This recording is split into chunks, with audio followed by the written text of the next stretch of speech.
So there's this woman staying at an extended stay hotel, and she has a lock on her door from the inside, like an extra security feature on the door on the inside.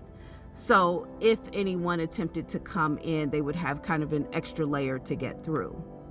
However, this woman visits this extended stay every time she's in this area. She's familiar with it, and she stays for about 2 or 3 weeks before going away and eventually coming back a month or two later. She notices a couple of things. One thing is she is often put in the same 3 rooms.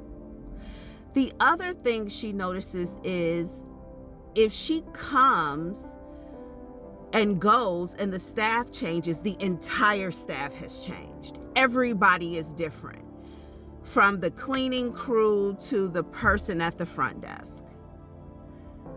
So if a team lead is fired or a new team lead comes in, they can bring in a completely new staff with them. So though you are familiar with the location, the people there are not familiar with you. However, for whatever reason, she notices she always still gets put in the same 3 rooms.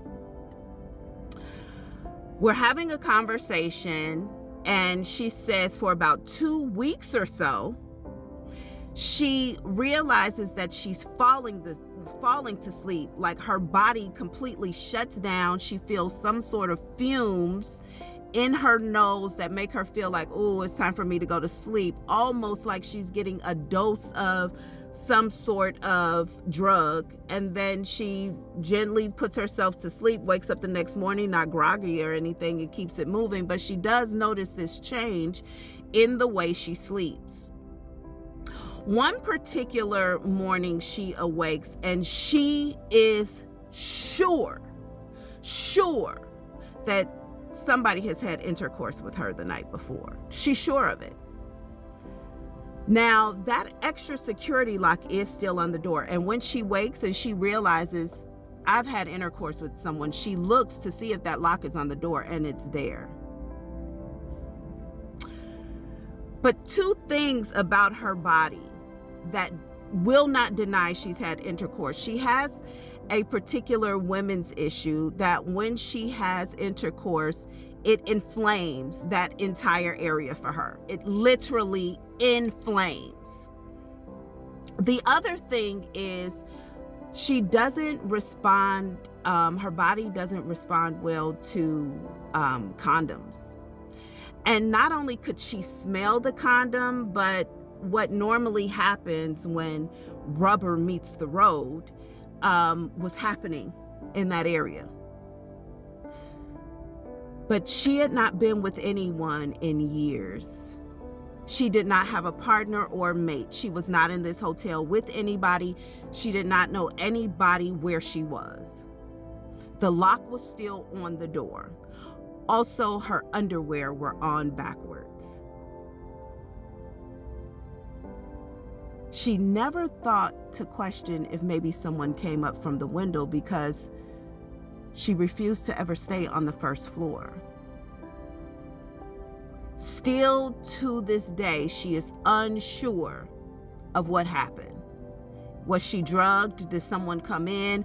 She knows that she had a physical reaction the same way she would have if she had had intercourse with someone, causing her physical pain, inflammation, and this breakout.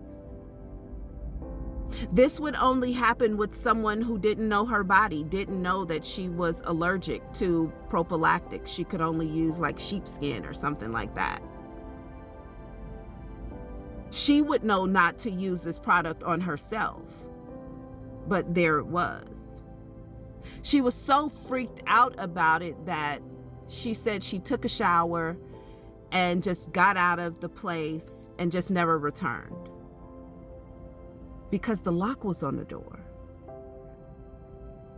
Nobody could have gotten in the door, so how would they have gotten in? I do question if you have ever had an experience similar at any extended stay sort of hotel experience where the staff changes completely, unexplained things might happen to you physically, and maybe there's no visibility for security like guards or cameras on the floors you're on.